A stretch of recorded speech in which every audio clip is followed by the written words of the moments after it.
Bonjour, on se retrouve aujourd'hui pour voir comment centrer une gravure au centre d'un objet en utilisant le logiciel Lightburn. Pour le mini tuto d'aujourd'hui, j'ai décidé de graver un petit Groot, un baby Groot, sur un dessous de verre en acacia. Alors mon baby Groot est un petit peu grand pour le dessous de verre, le dessous de verre fait 10 cm par 10 cm, donc on va réduire baby Groot à 80 mm de haut. Ah, on va faire attention qu'on ait bien le cadenas histoire de respecter les proportions. Hop, baby Groot passera ainsi sur le dessous de verre. Mon dessous de verre est en carré. Je vais sélectionner un carré. Il aurait été rond, sincèrement, j'aurais sélectionné un rond. Donc un carré. Là pour le coup, je vais enlever le cadenas. On va faire 98 mm par 98 mm. Le dessous de verre en lui-même fait, je le rappelle, 10 cm par 10 cm. On va sélectionner Baby Groot. Alors on va faire attention que tout soit groupé sur ce petit Groot pour tout emmener en même temps. On va sélectionner en même temps notre carré et on va, via la petite cible là que vous avez en haut, tout centrer ensemble. Voilà. On va le déplacer un petit peu plus proche du bord, comme ça on ne sera pas trop loin de notre départ pour la gravure. Et maintenant, on va faire nos calques. Alors le premier calque que l'on va faire, c'est le calque du carré en lui-même, qu'on va laisser en noir.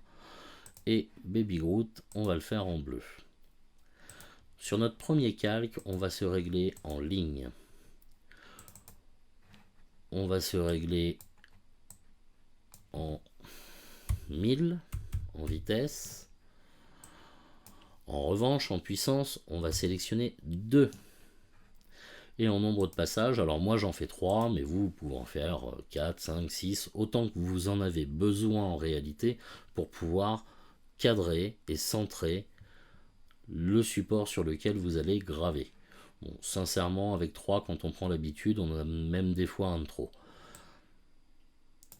Hop. Et puis après, sur la gravure en elle-même de Baby Groot, et ben là, c'est vous qui choisissez ce que vous avez envie de faire. Moi, je vais être en File, 6000 en vitesse, en puissance 90, en hachure et en 2 passages. Allez, on va descendre un peu la puissance à 70, ça suffira. Et voilà, on se retrouve tout de suite à l'atelier pour lancer cette gravure et voir ce qu'elle donne. Alors, nous voilà à l'atelier, j'ai lancé la gravure. Vous pouvez remarquer que l'on voit le point du laser, mais nous sommes à 2%, donc nous n'avons quasiment aucun risque de marquer notre support. En revanche, ça nous permet de vraiment bien pouvoir visualiser où placer notre support afin que notre gravure soit centrée. Je vous laisse avec la vidéo que j'ai accélérée volontairement car une demi-heure de gravage de Baby Groot, je ne suis pas sûr que ce soit très intéressant. Je profite de ce moment pour vous inviter à appuyer sur le petit pouce si ce tuto vous a plu et à vous abonner à la chaîne. D'autres tutos viendront dans le futur.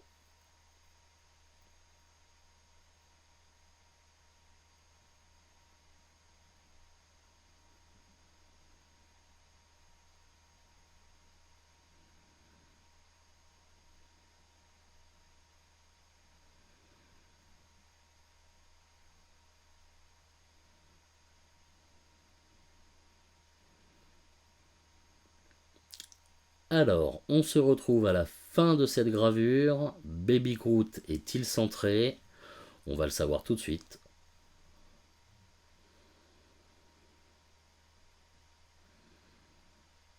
Je pense que Baby Groot va plaire à madame. Sur ce, à bientôt pour un prochain tuto.